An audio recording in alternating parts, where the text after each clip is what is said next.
Olá a todos, o título da minha apresentação é Aprendizagem Dialógica como Viabilizadora da Investigação Matemática na Formação de Professores. Eu sou Raquel Carneiro Dor, eu sou professora do Departamento de Matemática da Universidade de Brasília, que fica em Brasília, no Brasil. Eu tenho atuado na docência no ensino superior, na formação de professores de matemática, em particular, no curso de licenciatura, na pesquisa, no âmbito do grupo de investigação em educação matemática, o GIEM, que é um grupo de pesquisa do Departamento de Matemática, e também no âmbito do FORMAT, que é o grupo de formação matemática para o ensino da Universidade Federal do ABC. Além disso, na universidade, no departamento e também no contexto da SBEM-DF, tenho atuado em projetos de extensão universitária. A minha apresentação está dividida em 3 partes. Na primeira parte, eu vou fazer uma contextualização e, em particular, eu vou falar sobre a aprendizagem dialógica, de que diálogo nós estamos falando. Na segunda parte, eu vou caracterizar essa aprendizagem dialógica e, por fim, como é o tema, como é o foco desse congresso, a formação de professores, vou falar das perspectivas e das implicações do uso desse, podemos chamar de metodologia para a formação de professores de matemática. Então, iniciando a primeira parte, a pesquisa no tema da aprendizagem dialógica, ela nasceu através de uma cooperação que existe entre a Universidade de Brasília e a Freie Universität da cidade de Berlim, na Alemanha, e nessa universidade, no Departamento de Matemática e Computação, há a professora Brigitte Lutz-Westphal, que coordena um grupo de didático da matemática. Há alguns anos, a UNB e essa universidade têm feito projetos de colaboração, e o último deles foi a possibilidade de trabalho no estágio pós-doutoral em parceria com essa professora. E o tema foi justamente a aprendizagem dialógica. Bem, mas quando a gente fala em diálogo, a que diálogo estamos nos referindo, né? Há várias concepções de diálogo, há várias concepções de aprendizagem dialógica, e é por isso que eu preciso começar situando a aprendizagem nesse contexto. Se olharmos no dicionário, a palavra diálogo, ela vem do latim, diálogos, é um substantivo masculino, e quando a gente fala em diálogo, a primeira coisa que vem à nossa mente é a conversação entre duas pessoas, que significa, de fato, diálogo. Mas também pode ser a conversação entre várias pessoas, pode ser uma discussão, pode ser uma conversação numa obra literária, tá? Então, tem várias concepções de diálogo do ponto de vista da etimologia da palavra.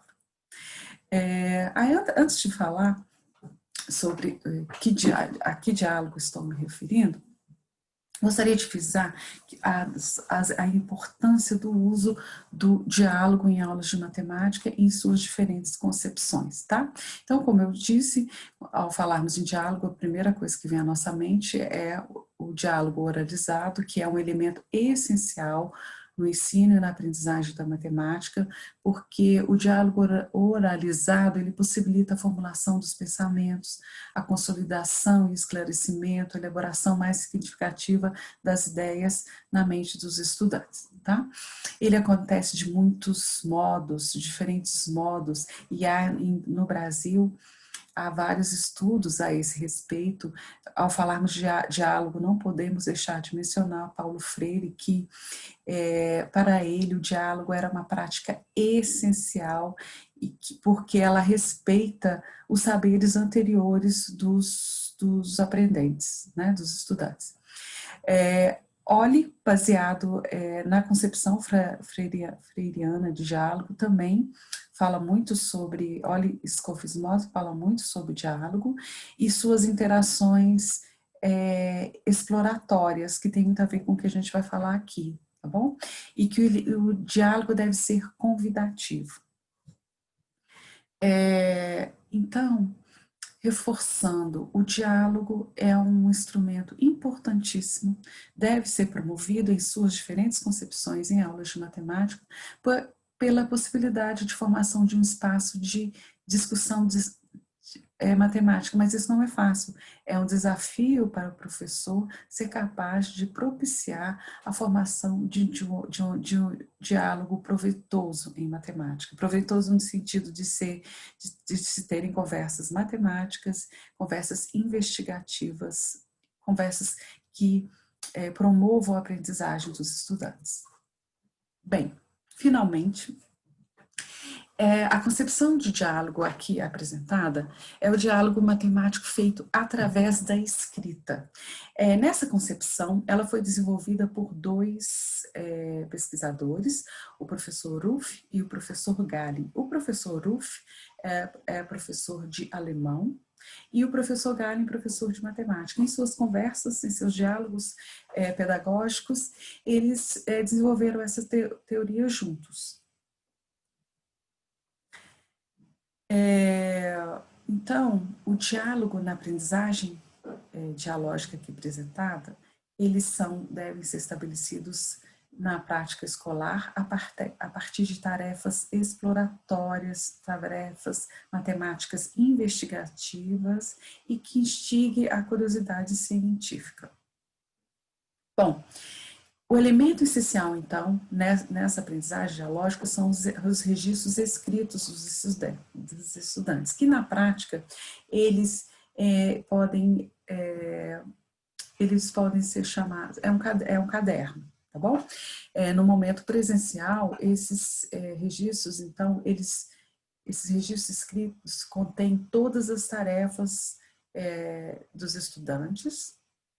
Eles podem, eu vou chamá-los aqui de diários de bordo, tá? Mas ele contém todas as tarefas, contém o enunciado, as respostas, todas as reações dos estudantes, além disso, o feedback do professor a essas reações, a essas participações, respostas escritas dos estudantes. Bom? Ou seja,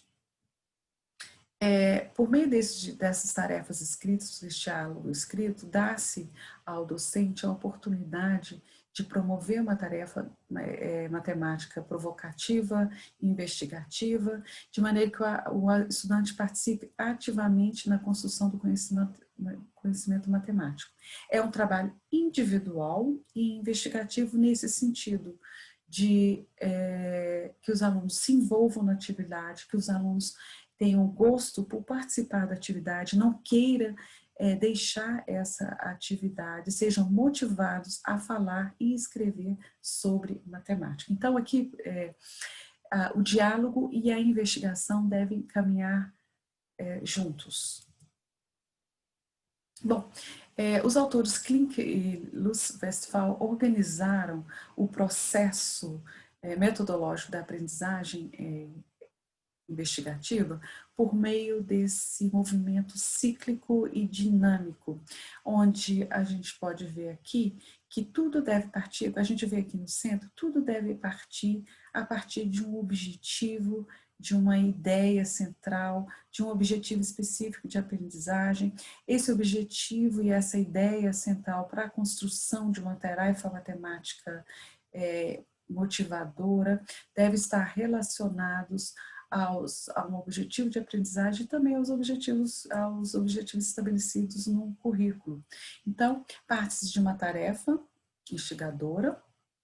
Essa tarefa é toda registrada no diário de bordo, ou seja, é feito toda registrada por meio dos escritos dos estudantes. Em seguida, há o feedback do professor, também de modo escrito. A partir desse feedback, o que vai acontecer? A partir das respostas dos estudantes, aí o professor vai refazer a trajetória, tá? Ou ele vai reforçar alguma ideia central que ele tinha, algum objetivo específico que ele queria alcançar, algum objetivo específico de aprendizagem, isso pode ser reforçado a partir das respostas dos estudantes. A tarefa pode ser ampliada também. E aí, cria-se esse movimento, tá? O professor começa a propor novas atividades, novos temas surgem a partir das respostas dos estudantes, novas e novas ideias centrais também, tá? Ainda sobre sobre as tarefas, os registros escritos, em geral, são questões abertas, podem ser situações, problemas, pode ser uma curiosidade ou um enigma matemático. O fato é que deve ser uma pergunta inicial provocativa, de modo que os estudantes sejam instigados a permanecerem nela. E deve ficar claro aos estudantes a necessidade de que eles registrem, que eles escrevam todos os pensamentos e sentimentos relacionados às perguntas propostas. Isso é muito importante para que aconteça o diálogo escrito. Esse princípio didático ele é muito importante porque é uma estratégia metodológica ideal para contornar os diferentes níveis de conhecimentos anteriores. A partir das reações dos estudantes, isso vai ser mais fácil para o professor verificar os níveis de conhecimentos distintos e anteriores dos seus estudantes. Além disso, os registros escritos dos estudantes, eles oportunizam o desenvolvimento da criatividade, do pensamento crítico, da liberdade de expressão, ou seja, é dado ao estudante, nessa metodologia, a possibilidade de se expressarem do seu modo, com as suas palavras, com liberdade. Tá? Ademais, permitem que cada educando revele o seu melhor a partir do que ele já sabe. Isso tem a ver com a gente já falou anteriormente, né, cada um tem um conhecimento anterior e essa possibilidade de poder se expressar por escrito dá ao educando a possibilidade de revelar isso de maneira mais clara para o professor, mas não só isso, a partir disso o professor, dando novas atividades, a partir dessa conversa escrita, o professor vai poder compensar deficiências ou fortalecer pontos fortes que podem ser revelados pelos estudantes por meio das suas escritas. Bom, outro elemento fundamental aqui é o feedback que o professor dá para os registros escritos desses estudantes, tá bom? Então, o diário de bordo, ele é muito importante. Esse caderno, esse bloco de notas deve ser sistematizado e guardado. Ele é a materialização do processo dialógico, por isso a sua importância. Outra coisa que deve ser considerada nesse processo é que toda a produção escrita, tudo que os seus estudantes escreverem, ou seja, sejam erros, acertos, sejam descobertas, ou sejam insights, eles devem ser considerados como pérolas, ou seja, o estudante deve, qualquer que seja a sua resposta, mesmo que seja um erro, ele deve ser motivado de maneira que ele continue no processo, não desanime. O professor deve evitar, então, palavras negativas nesse sentido e considerar toda a produção como pérolas. Esse é o nome que os autores dão para as produções dos estudantes. Isso contribui para o desenvolvimento dos estudantes, tá? Como eu disse, devem ser incentivadas o uso de palavras positivas para valorizarem toda a produção escrita dos estudantes. E uma outra possibilidade de uso dessa metodologia é a associação e adaptação a atividades ativas para compartilhamento das respostas. Porque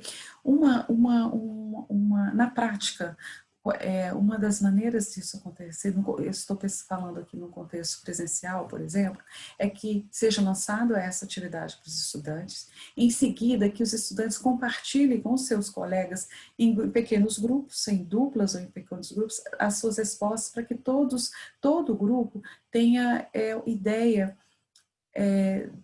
das respostas dos colegas, de todas as ideias. Isso antes do professor fazer o feedback. Então, é possível, então, adaptar essa metodologia às tão usadas e tão faladas hoje, tão importantes metodologias ativas que usam o uso de grupos, por exemplo. Bem, como eu disse, é um trabalho individual. Isso significa que o professor vai dar feedback nas produções dos seus estudantes em todos os cadernos individualmente. Ou seja, é um trabalho que exige tempo do professor, envolvimento, porque ele vai ter que ler as produções dos seus estudantes. Além disso, ele vai ter que construir tarefas abertas, tarefas que sejam motivadoras, vai ter que dar o feedback virtual, como eu já falei. Existe uma falta de familiaridade com esse processo, né, de escrita em matemática, seja por parte dos estudantes, seja por parte dos professores. Existem as limitações curriculares, as limitações de tempo e muitas tantas outras. Mas, entretanto, isso não deve nos desanimar, tá bom? A questão de uso de qualquer metodologia em matemática, ou seja, em qualquer área do conhecimento, é uma questão de decisão do próprio educador, tá? E essa é uma questão subjetiva que deve levar em conta o seu contexto de trabalho, se ele vai de fato ser capaz de fazer isso, e principalmente se ele deseja fazer isso, se ele acredita nisso, ou seja, é uma questão de convicção também dos seus recursos disponíveis, entre outras coisas. Então, resumindo até aqui, a concepção de aprendizagem dialógica aqui tratada, a troca de conversas entre educador e educando é feita por meio de registros escritos dos estudantes e do professor. O diálogo então, é estabelecido por meio da escrita, tá? Ele é estabelecido durante todo o processo de aprendizagem e ele é o elemento central, a escrita é o elemento central nesse processo, tá? Deseja-se que, por meio da escrita dos estudantes, seja viabilizada uma comunicação investigativa, matemática, que permita aos professores conhecer os pensamentos, as emoções, os avanços na aprendizagem dos estudantes, outras expressões, e, ao mesmo tempo, desenvolva a aprendizagem matemática. Bem, não é uma ideia nova, tá? A aprendizagem dialógica, conforme já comentamos, em suas diferentes versões já existe, tá? Nessa metodologia a gente vê elementos da aprendizagem descobertos de John Dewey, como ela pode e deve ser associada à resolução de problemas, ou seja, nessas atividades, nessas tarefas investigativas e dialógicas, a ideia é que se use a resolução de problemas em matemática e a descoberta por meio a descoberta matemática por meio das resoluções de problemas já tem sido tratada também por George Polya. Tem elementos do construtivismo quando se propõe inicialmente tarefas abertas, e aí é feito construção do conhecimento por meio do diálogo e dessas tarefas abertas. E ela também pode ser caracterizada como modalidade de aprendizagem ativa no momento em que o estudante é o foco, a participação do estudante é o foco dessa aprendizagem, além dessa conexão que pode ser feita com esse trabalho conjunto com metodologias que usam grupos. Bom, agora eu gostaria de apresentar uma atividade que foi elaborada em parceria com a professora, ela foi aplicada em diferentes momentos, e essa atividade dialógica, ela se iniciava da seguinte forma: escreva o que é uma função matemática e destaque o que você considera ser imprescindível saber sobre elas. Bem, essa atividade pode ser usada com alunos no final do ensino fundamental, alunos de 9º ano, pode ser usado com alunos do ensino médio no 1º, no 2º ou no 3º ano, ou seja, ela é interessante para aqueles estudantes que já tenham tido um embasamento de função, já tenham tido alguma aula de função, certo? E ela também pode ser usada no ensino superior, em cursos de cálculo, por exemplo, ou de pré-cálculo, tá? Então, é uma pergunta aberta, o que é uma função matemática, tá? Esse matemática foi colocado para que o foco fosse a função matemática, não a palavra função, em seu sentido mais genérico, tá? Junto com essa atividade, ela foi experimentada em todos esses grupos que eu citei. Solicita-se que, para respondê-la, o participante use palavras que ele evite usar expressões matemáticas e escreva a maior quantidade de informações possíveis que vierem à cabeça dele quando a gente fala o que é uma função matemática. Nos próximos slides, eu vou mostrar para vocês alguns resultados para essa pergunta em diferentes contextos, tá bom? Algumas dessas respostas. Essa resposta já foi proposta por meio de minicursos e também em cursos regulares. Em minicurso foi feito um curso de formação de professores. Nesse curso haviam professores que ensinam matemática em todos os níveis educacionais e também futuros professores de matemática, ou seja, alunos de licenciatura em matemática também em diferentes níveis, em diferentes anos. Tá? Os três primeiros slides são desse contexto de formação de professores. Então, algumas respostas. A primeira delas, o que é uma função matemática? Uma relação entre dois conjuntos, onde um deles, domínio, possui elemento relacionado ao contradomínio. Tá? Um primeiro feedback aqui para o coordenador da sessão, da formação de professores, seria: o que é um domínio? Você poderia explicitar isso menor? Seria o início de um diálogo nessa concepção. Tá? Outra resposta: é uma relação entre variáveis que tenham uma ligação de dependência. Para essa resposta, o professor ou o organizador da sessão poderia colocar o que é uma relação, o que é uma variável. Você poderia dar um exemplo prático?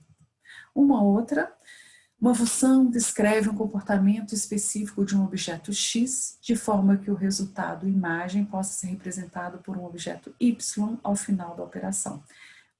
Uma função pode relacionar grandezas, posições, caminhos, etc. Bem, observe que nós solicitamos que fosse evitado no uso de formas, tudo, então esse respondente ele se esforçou nisso, mas não conseguiu evitar o X e Y, né? Então a gente observa que já é uma fala de provavelmente ou um professor ou um futuro professor. Tá? Mas, entretanto, é interessante que ele começa a falar de prática, né? Pode relacionar grandezas, posições e caminhos. Por fim, esse último exemplo aqui, foi aplicado recentemente. A primeira delas foi num grupo de estudantes que estavam estudando cálculo diferencial integral, e onde foi solicitado na sua primeira aula do curso, na primeira semana do curso, que respondesse aquela pergunta. Nesse contexto de curso aqui, os alunos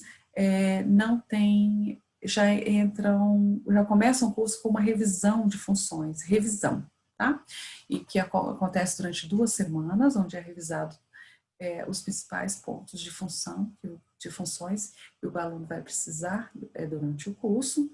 E nesse contexto foi solicitado aos estudantes que respondessem essa pergunta, e uma resposta foi uma função matemática, uma equação que determina uma regra que é válida, na qual possibilita a criação de um gráfico. Aí ele explicou, tá? Ele formulou uma resposta pensando na função f de x igual a x mais b, tentando aplicar qualquer tipo de função. Então, o aluno tentou aqui, usando a linguagem, a sua própria maneira de se expressar, escreveu que é uma função. Esse aqui foi feito num contexto informal, com um estudante que está se preparando para fazer, para fazer o Enem, para fazer um curso para entrar na universidade, e falava-se sobre função e foi perguntado à estudante o que é uma função. Essa estudante simplesmente respondeu: uma função pode ser um gráfico, ou uma expressão, e coisas assim. Foi perguntado à estudante por que uma função pode ser gráfico, que gráfico você pensa? Essa estudante respondeu, então, que também pensava no gráfico de uma reta, né? Ou seja, essa estudante aqui na sua mente já vinha a ideia de gráfico, que tem a ver também com a resposta desse anterior. Então, pessoal, esses aqui foram alguns exemplos de respostas, tá? Que foram feitos em diferentes contextos, um no contexto de formação de professores, outro num curso de cálculo, e outro como estudante do ensino médio. em que observa-se que há dificuldades na expressão matemática em todos os níveis, ou seja, não é uma atividade fácil, mas é uma boa atividade para que a pessoa possa refletir sobre isso. É o que eu vou falar no final, agora, quando eu passo a enfocar a importância de se usar uma metodologia dessa natureza na formação de professores, tá bom? Então, entrando nessa parte final e com um foco na formação de professores, surgem duas perguntas naturais. Por que promover a aprendizagem dialógica na formação de professores? E outra, será que é possível adaptá-la às aulas remotas? Bem, sobre a primeira resposta, são várias. Durante a minha fala, eu tentei falar algumas, mas esse mecanismo da aprendizagem dialógica por meio da escrita pode ser uma alternativa metodológica complementar para aulas de matemática, ou seja, não estamos aqui defendendo que ela deva ser usada como metodologia total para as aulas de matemática, não, seria uma metodologia complementar, suporte às aulas expositivas, por exemplo. Tá? Mais uma alternativa. Ela propicia uma oportunidade de espaço para a expressão matemática individual, aberta a todos. Todos podem, de alguma forma, se expressar, tá? Ou seja, ela dá liberdade para que os estudantes não tenham medo de errar, tá? Isso é muito importante para que ele possa colocar suas ideias, para que o professor conheça suas ideias. Ela cria espaços para tentativas e outros caminhos de resoluções nas soluções de problemas matemáticos. O trabalho de escrita, muitas vezes, ele é mais consciente e comprometido, ou seja, ele abre caminho para a reflexão matemática. Tá?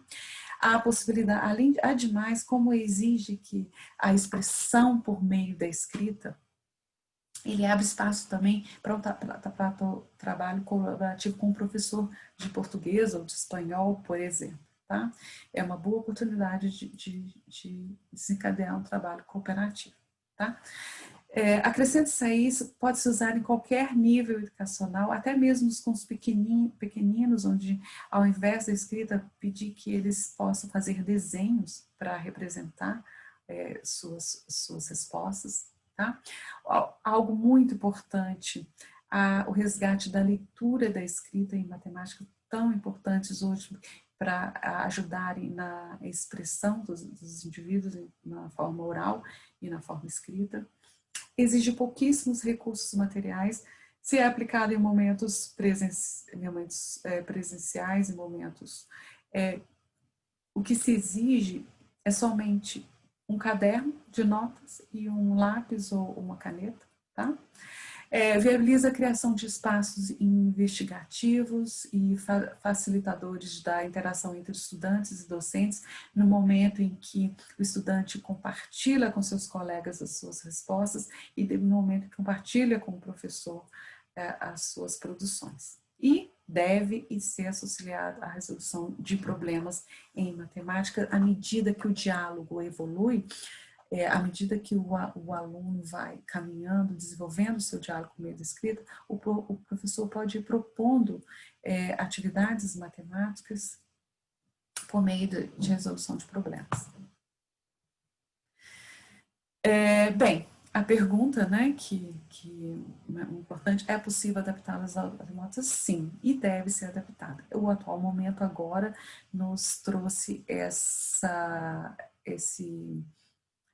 pergunta, porque ela foi concebida em encontros presenciais, momentos escritas em cadernos, mas como construir, desenvolver um diálogo matemático à distância? Bem, isso tem sido agora o atual estágio da investigação, por isso nós temos experimentados o uso de e-mails ou de chats em encontros síncronos ou em fóruns de discussões. Então, como eu disse, esse agora é o desafio atual da pesquisa, como desenvolver metodologias de aprendizagem produtivas, satisfatórias, que tragam resultados de aprendizagem, como envolver estudantes no ensino remoto por meio dessa da aprendizagem dialógica, tá bom? Já aqui, caminhando para o final, eu gostaria de divulgar aqui esse capítulo que foi escrito em minha parceria com a professora Brigitte Lutz Westphal da Freie Universität de Berlim. Esse capítulo fala sobre metodologias ativas, metodologias alternativas para a sala de aula de matemática, e nele há parágrafos específicos sobre a aprendizagem dialógica e investigativa. Ele foi publicado esse ano no livro Cenários de Pesquisa em Educação Matemática, que foi organizado no âmbito do nosso grupo de pesquisa aqui na Universidade de Brasília. Pode ser adquirido no site da Paco Editorial, no formato físico ou de e-book. Então, caso vocês tenham interesse em se aprofundar no tema, vocês vão encontrar nesse capítulo do livro informações sobre o que eu falei aqui hoje. Bem, algumas referências aqui citadas. E, por fim, eu agradeço muito a oportunidade de poder divulgar essas ideias nesse segundo convívio, e eu me coloco à minha disposição nesses e-mails para qualquer contribuição. Muito obrigada pela atenção de todos e bom congresso a todos também.